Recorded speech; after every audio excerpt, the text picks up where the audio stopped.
ஐயனார் துணை சிறையில் அடுத்த வரை பேசல்ல நம்ம சோழன் இருந்துட்டு வானத்தையை கூட்டிகிட்டு வந்து மறுபடியும் பாண்டியனோட கடைக்கிட்டேயே நிப்பாட்டுறாங்க. எங்கடா போயிட்டு வந்த அப்படின்னு சொல்லிட்டு கேட்கவும் பாண்டியனுக்கு கையை எடுத்து கும்பிட்டுட்டு இருக்காங்க. தயவு செஞ்சு இவளை விட்டுரு, இவெல்லாம் உனக்கு செட்டே ஆக மாட்டா அப்படின்ற மாதிரி சொல்கிறாங்க. இதை கேட்டோன்னே வானதி வந்து பயங்கரமாக ஷாக் ஆகுறாங்க. ப்ரோ என்ன சொல்லிக்கிட்டு இருக்கீங்க? ஆமாம் தாயே, உன் கூட கொஞ்ச நேரம் பேசினதுக்கே உன்னை வேணவே வேணாம், இந்த ஜென்மத்தில் உன் பக்கமே நான் வரக்கூடாதுன்னு நான் முடிவு எடுத்துட்டேன். ஆனால் என் தம்பி ரொம்ப பாவமா, தயவு செஞ்சு அவனை விட்டுருமா. இவனை விட ஒரு நல்ல மாப்பிள்ளையா உங்கள் அப்பா அம்மா பார்த்து கல்யாணம் பண்ண வைக்க சொல்லுமா. சந்தோஷமாக அவங்கள கல்யாணம் பண்ணிட்டு போய் அவனையாச்சு நிம்மதியாக விடு.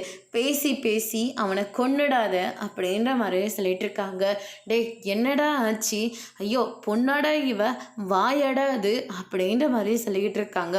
டே எனி டைமு அவளை பற்றியே நீ நினச்சிக்கிட்டு இருக்கமா, அவ கூடயே நீ பேசிக்கிட்டு இருக்கணுமா, அவளை பற்றி மட்டும்தான் நீ பேசணுமா, அவள் யோசிக்காதெல்லாம் நீ யோசிச்சு அவளுக்காக நீ செய்யணுமாடா.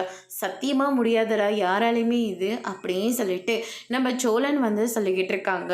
ஏதோ எங்கள் ரெண்டு பேர்த்தையும் சேர்த்து வைப்பீங்கன்னு பார்த்தா இப்போ ரெண்டு பேர்த்தையும் பிரித்து விடுறதுக்காக பிளான் போடுறீங்க அப்படின்ற மாதிரி வானதி சோழன் கிட்ட பயங்கரமாக சண்டை போட்டுட்ருக்காங்க.